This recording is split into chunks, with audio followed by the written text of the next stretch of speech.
Di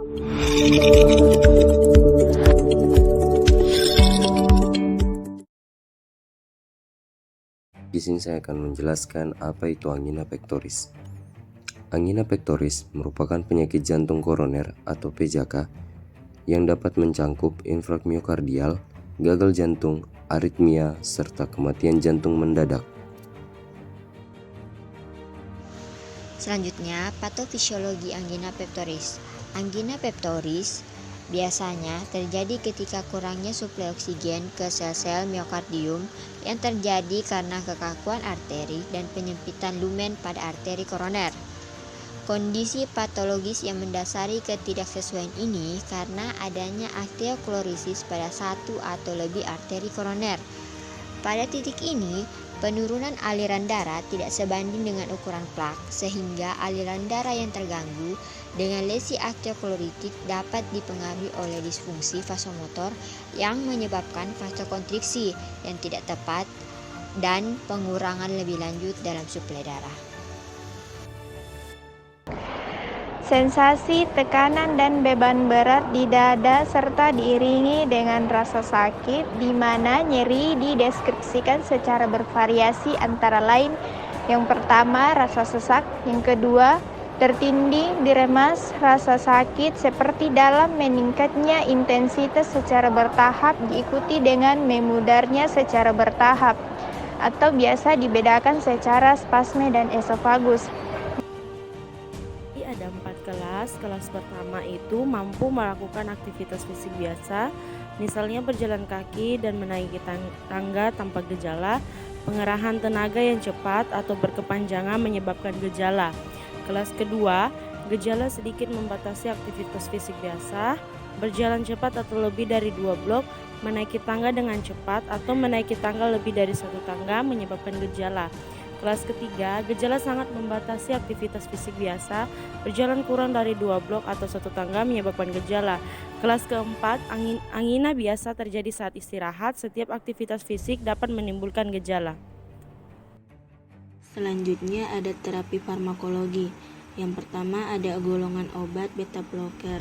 Mekanisme kerjanya bekerja sebagai antiaritmia dengan menghambat efek sistem simpatis pada automatisitas dan konduktivitas di dalam jantung. Contoh obatnya atenolol, nadolol, dan sotalol. Yang kedua ada golongan obat nitrat di mana bekerja dengan meningkatkan pasokan oksigen ke otot jantung dan meringankan kerja jantung dalam memompa darah. Contoh obatnya nitrogliserin, isosorbit monotitrat, dan isosorbit dinitrat. Terus yang ketiga ada kalsium channel blocker atau disingkat dengan CCB, di mana relaksasi jantung dan otot polos dengan menghambat saluran kalsium yang sensitif terhadap tegangan, sehingga dapat mengurangi masuknya kalsium ekstraseluler ke dalam sel. Contoh obatnya amlodipin, nicardipin, dilitiazem, verapamil, dan nifedipin. Yang keempat ada renolazin. Mekanisme kerjanya, obat ini bekerja dengan cara meningkatkan aliran darah untuk membantu jantung agar bekerja lebih efektif. Contoh obatnya Ranexa. Terus selanjutnya ada aspirin. Aspirin ini bekerja dengan menghambat produksi prostaglandin di seluruh tubuh dengan menargetkan enzim COX1 dan COX2 dan berperan untuk meningkatkan sensitivitas reseptor nyeri. Contoh obatnya kardioaspirin, ibuprofen, dan askardia. Dan yang terakhir ada clopidogrel. Clopidogrel secara efektif menghambat ikatan adenosin difosfat atau ADP pada reseptor ADP di platelet. Dengan demikian menghambat aktivitas kompleks glikoprotein yang dimediasi ADP yang dapat menimbulkan penghambatan terhadap agregasi platelet. Contoh obatnya ada clopidogrel dexa. Adapun untuk terapi non-farmakologi diantaranya yang pertama itu diet sehat jantung, 2. Berhenti merokok, 3. Peningkatan aktivitas fisik, 4. Penurunan berat badan, dan 5 itu revaskularisasi. Algoritma pereda angina. Untuk lina pertama, nitrat kerja cepat ditambahkan penyekat beta atau CCB laju jantung menurun. Pertimbangan CCB DHP jika laju jantung rendah atau intoleransi atau kontraindikasi. pertimbangan penyekat beta ditambah CCB-DHP jika CCS angina lebih dari 2. Lina kedua dapat ditambahkan atau diganti lina pertama untuk kasus khusus. Lina kedua dapat berupa infabradin, nitrat kerja panjang, nikorandil, ranolazin, dan trimetazidin. Dapat juga dilakukan pertimbangan angio, yaitu IKP standing atau BPAK.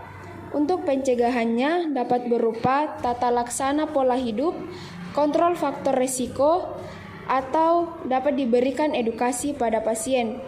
Dan obatnya dapat diberikan aspirin, statin, dan juga pertimbangan ACEI atau ARB. Interaksi obat. Yang pertama, beta blockers, pemberian bersamaan dengan inhibitor fosfodiesterase tipe 5 seperti sildenafil dan tadalafil beresiko hipotensi yang mengancam jiwa.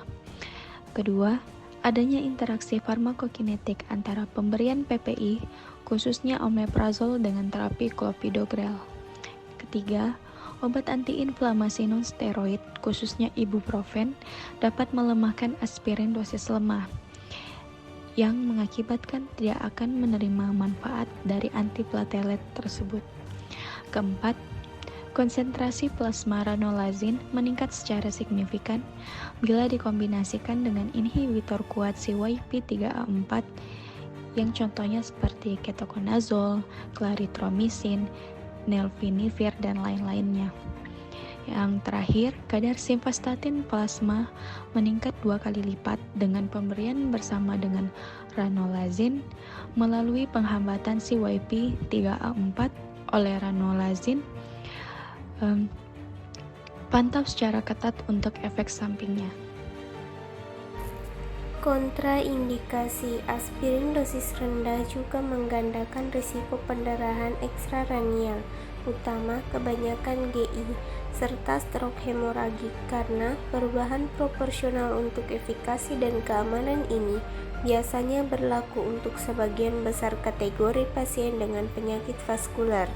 Rasio resiko manfaat absolut untuk aspirin dalam pencegahan primer akan bergantung pada risiko absolut keseluruhan dari kejadian iskemik vaskular. Adapun pengobatan pada ibu hamil dan anak-anak bisa diberikan dengan obat nitrogliserin, isosobet dinitrat, nifedipin, verapamil, nitrocapretrat, bisoprolol, dan metildopa.